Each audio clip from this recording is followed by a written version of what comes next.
guys, my name is Pratiwi Syahrial. My name is Faroza Suci Pratiwi. My name is Nabil Syapranata. Artistic Directors Talk Shakespeare's Unlimited Episode 10. Shakespeare's words and stories may be timeless, but what does that mean when you stage his plays for a modern American audience? That's a challenge that artistic directors will face as they explore the play's many possibilities. This podcast episode looks at some of the ingenious approach they've come up with, as well as the thinking behind them. What's past is followed. Features the voices of artistic Minneapolis to Washington, D.C.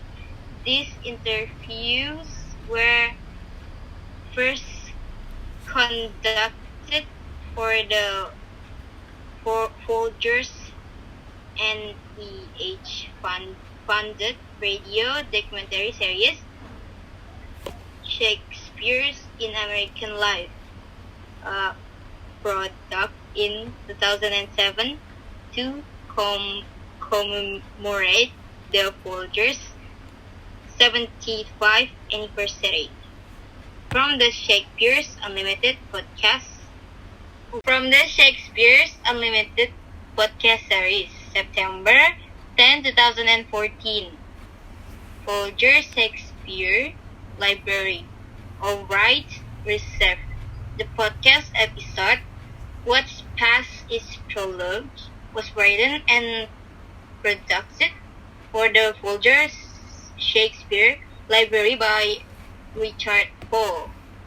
Garland Scott is associate producer. Edited by Esther Farrington and Gail Kern-Pastor. The music was composed and arranged by Lenny Williams. We had help gathering material for this podcast series from Amy Arden. Transcript, Michael Whitmore. From the Folger Shakespeare Library, this is Shakespeare Unlimited. I'm Michael Whitmore, the Folger's director. This podcast is called What's Past is Prologue. It features the leaders of American theaters talking about how they keep Shakespeare alive. In 2007, the Folger presents a radio documentary series called Shakespeare in American Life. In honor of our 75th anniversary, the series was 3 hours long. A good deal of material was left out on the cutting room floor. We're happy that this podcast allowed us to share some of those interviews and the insights and ideas they contain with you now. Still, we want to maintain the timing, since some of the people have moved on to other jobs since we interviewed them. How do you take words and stories written by 16th century Englishmen and make them relevant to 21st century American audience? Well, that's a problem theater directors face every season. When they decide to remount Shakespeare, here's a look at some of their ingenious solutions as well as the thinking behind them. Gordon Edelstein. I'm Gordon Edelstein. I'm artistic director of Long Wharf Theater and will be presenting a Midsummer Night's Dream. Joe Dolling. I'm Joe Dolling. I'm artistic director of the Guthrie Theater. At this season, we will be doing Hamlet. PJ Paparelli. I'm PJ Paparelli. I'm the artistic director of Perseverance Theater in Juneau, Alaska. I'm producing Shakespeare's comedy 12th Night this season. Livy Appel. I'm Livy Appel, and I'm the artistic director of the Oregon Shakespeare Festival. Bartlett. My name is Bartlett Chair, and I'm the artistic director of the Intiman Theater. And this season, we are producing Record 3. Gerald Friedman.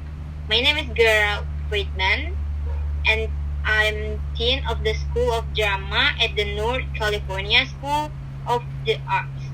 Michael Kahn. I'm Michael Kahn. I'm the artistic director of the Shakespeare Theater Company in Washington, D.C. Edelstein, when you have the joy of having Shakespeare live in your theater, you are reminded why he is a towering figure in the history of drama.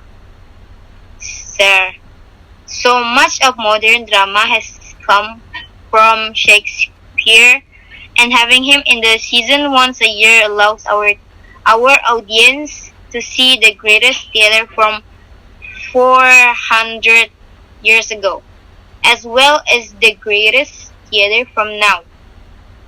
Darling, it isn't just a matter of how Shakespeare fits into the season. Shakespeare's always at the heart of the season. Paparelli. When we watch these plays, we learn so much about behavior, why people do the things they do. Edelstein. Case of power, romance, shifting cultures. Khan. Political discourse makes you take a look at Shakespeare differently. Darling, we identify so much about our common humanity, so much about civil discourse, so much about politics, so much about philosophy, psychology, so many different areas of human existence. Shakespearean characters can behave one way in one sense, another way in another sense, and that is their character. They're neither good, bad, noble, whatever, and that's what makes them very modern. Darling, there's nothing in the contemporary world that I can think of that Shakespeare didn't write about. People say to me, gee, it's always surprising that your play seems so topical. Well, yes, no. My favorite story was when I did Timon of Athens. Now, Timon of Athens, a play written by Shakespeare, which is really talking about the growth of capitalism in Jacobean England, but he set in Periclean Athens. His audience didn't know anything about Periclean Athens. Well, so he transposed the period to talk about things that are happening in his own time about boom and bust. And I thought, I'll do what Shakespeare did. We don't care about Jacobean economy, so why don't I set it in the 80s? I did it in 2000 because it seems to me that it was important to remember that there had been a boom and there was a bust. We're back in another boom. I thought that's an interesting play to remind us of the problem. It was very successful, which was nice for a play that considered sort of run of the letter. But I got a letter back from an audience member with all their tickets for the season turned up and saying, I'm sending this back to you. I'm very angry. You're trying to influence the presidential election. I was so thrilled by that letter to think that a 50-year-old play could make somebody so angry that I was addressing this election. The fact that I influenced the election, but the fact that somebody could feel this about a classical play was thrilling. I wrote back to her. I said I was terribly terribly sorry that she was that upset, and it was the best letter I ever got from an audience member because it made getting up in the morning worth it. Paparelli, why do people keep going back to the same bloody 30 place? I mean, there's a lot of plays out there, but there's something about these plays that are truly healing at the end of the day. After when people go to see the plays, it's as if for the first time they're experiencing them all over again, not in a familiar way, but rather in a way that exists their sensibilities in new ways. Dowling. There's certain kind of illusion that you have to trick up Shakespeare. To make him relevant, Shakespeare's genius is like the great genius of composers, such as Mozart or Beethoven. You don't have to trick them up to actually create the genius into that contemporary audience see the genius. Sure, I generally don't tend to be a person who is all that interested in should it be updated, should it be anything else, because the stories almost never really require it. But most people misunderstand about what makes Shakespeare contemporary is the always when to make the answer to that based on period or lineage. What most people misunderstand about what makes Shakespeare contemporary is the always when to make the answer to that based on period or language or old version of what they saw when they were a kid versus what makes it actually relevant in the context that you're doing in the moment.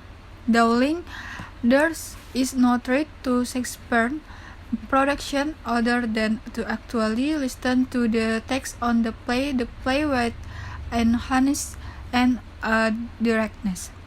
Properly, what the tendency has been is, let's try to make this accessible in another way, rather than really taking the time understand the technique of how to make the lines clear, understand what the form is. Can it if it kabuki or in roller skates or it isn't, you know, fatal gainless as long as somehow the ideas come for the text and are expressed with the text.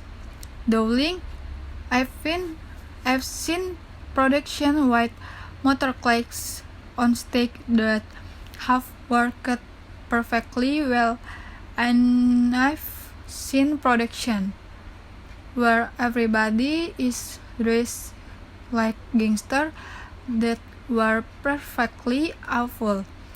So I think it entirely depends on what the vision is and whether that vision is realized in the direct reading of it. Can, if your concept gets in the way of telling the story that's written, so that it of course what you're talking about, then that makes it impossible.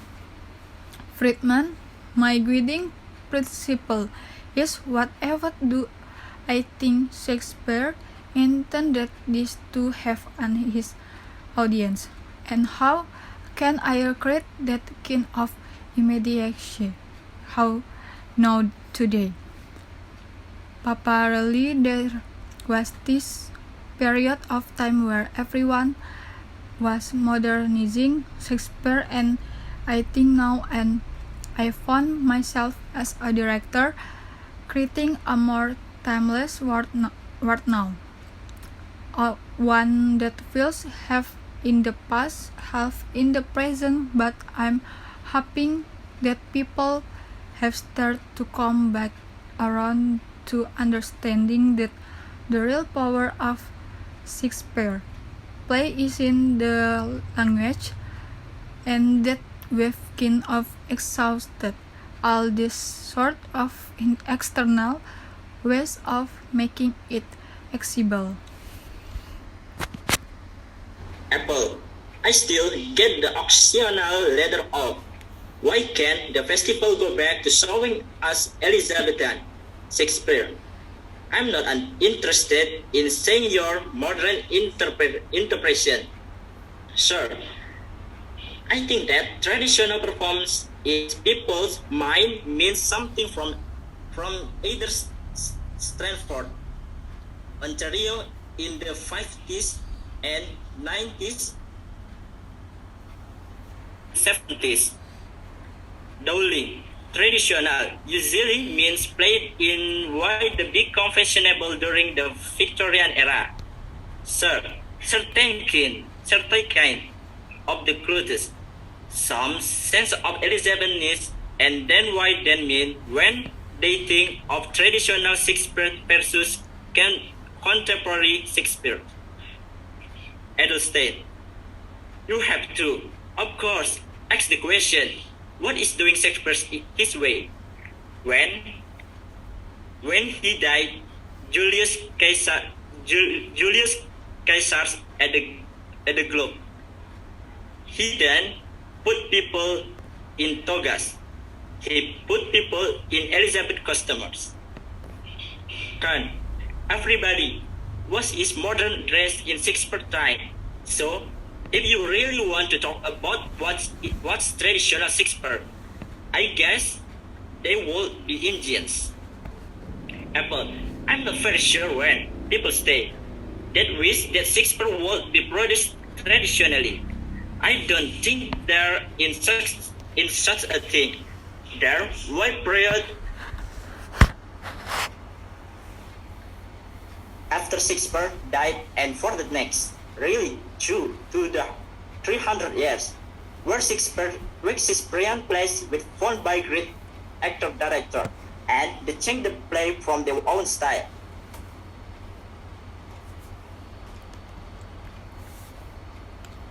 During 1809, Romeo and Tom and remarried.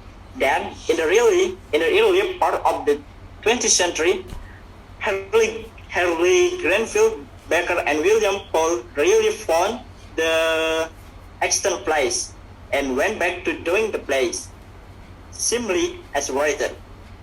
That trend lasted until the early 70s, and people started great permission of the interpret the art differently. Properly, there's a much more pre-dawn look Shakespeare. I think nowadays than there were, say even 10 years ago. Understand?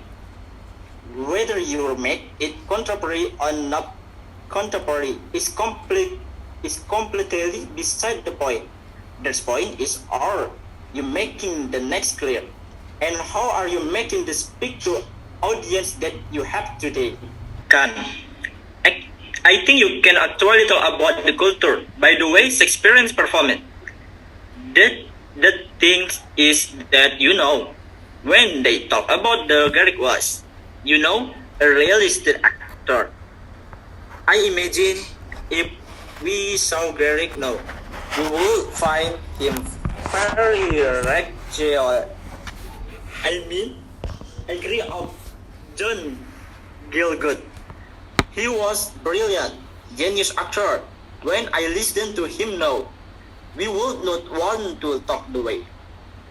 There's another thing that happened. When I was growing up, what was Shakespeare? It was the upper class, Princess Alverferry. They had to have English accents because they were all aristocrats. Well, the 16th come along, and Princess goes carefree in the play, and Hamlet go to be every man. And so, if you look at Laurence Olivier Hamlet now, which was, I guess, a lovely movie at the time, it looks pretty dumb. Con. So that's cultural more of the time change. And so does Shakespeare. I'm sure we're going to look old.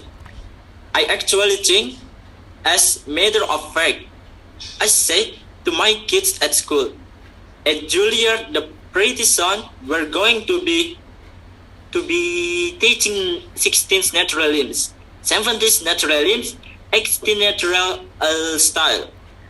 And style, of course, are happening faster all the time.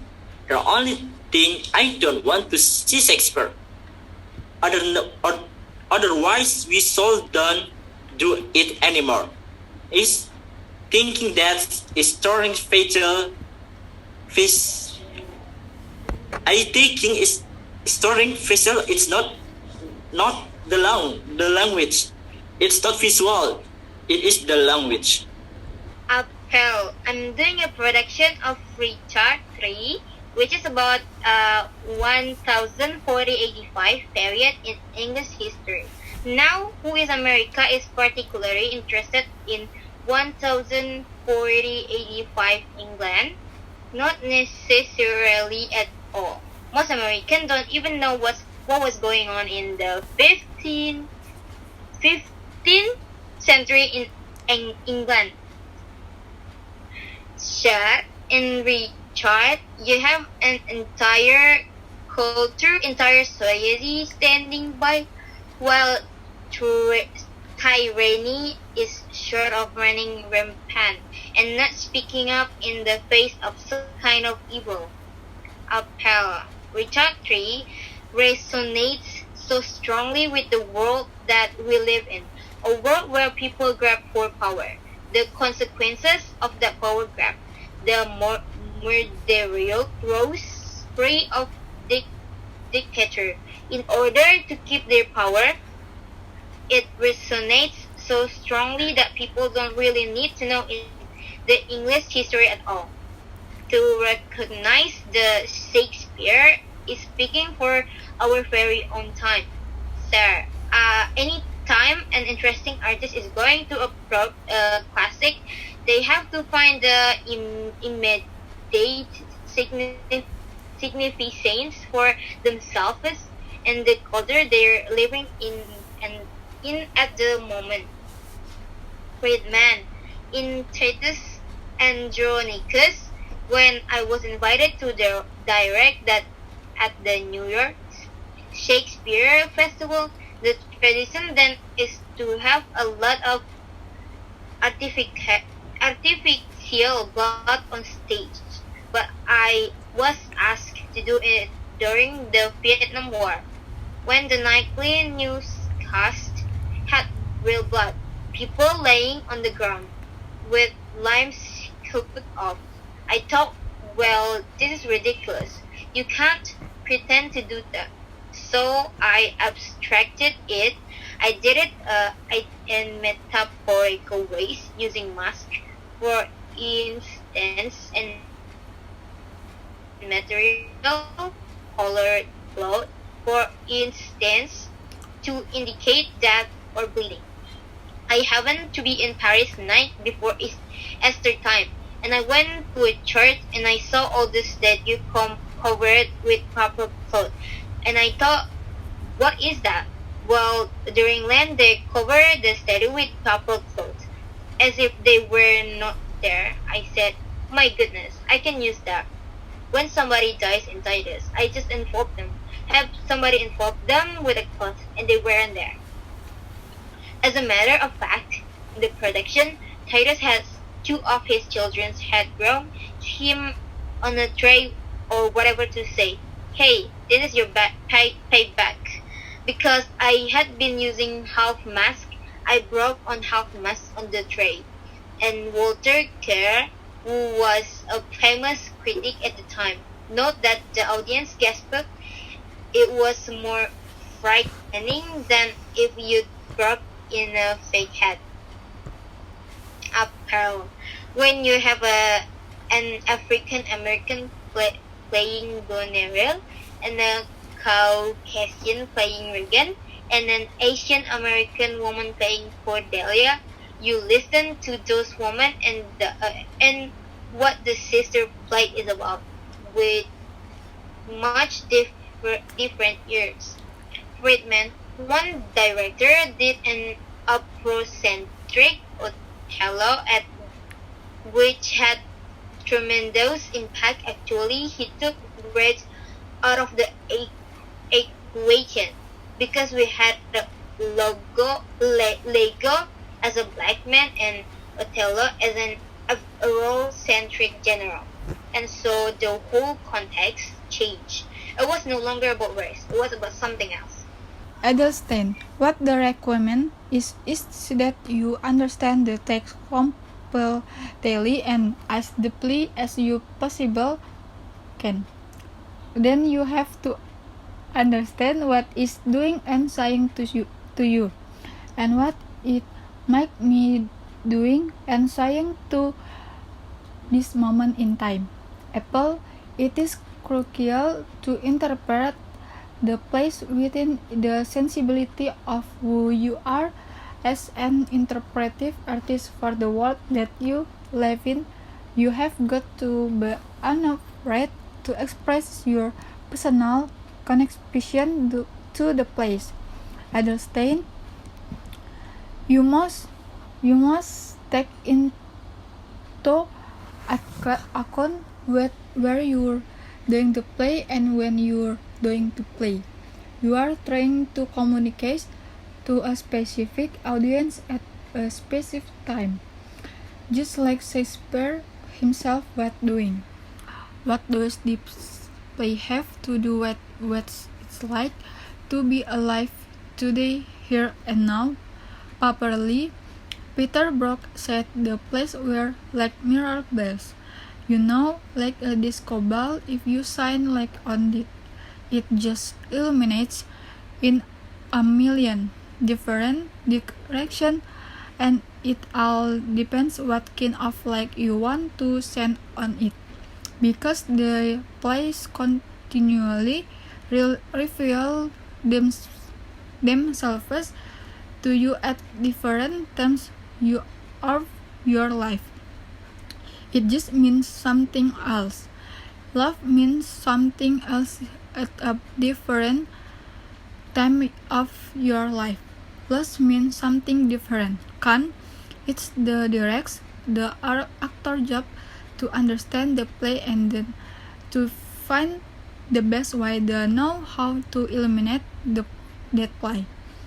Properly, whatever you're an actor, designer, or director, you pour that into the play, and all of a sudden, the play reflects it in so many different directions and speaks to so many different people. So, I mean that power, that kind of infinite number of possibilities that are inside the place, that what I've fallen in love with. Kan. My responsibility as a director and as an artistic director of a piece per the third is to, of course, pay honor to the playwright and the playwright intention, but you have to see it through your own contemporary eye.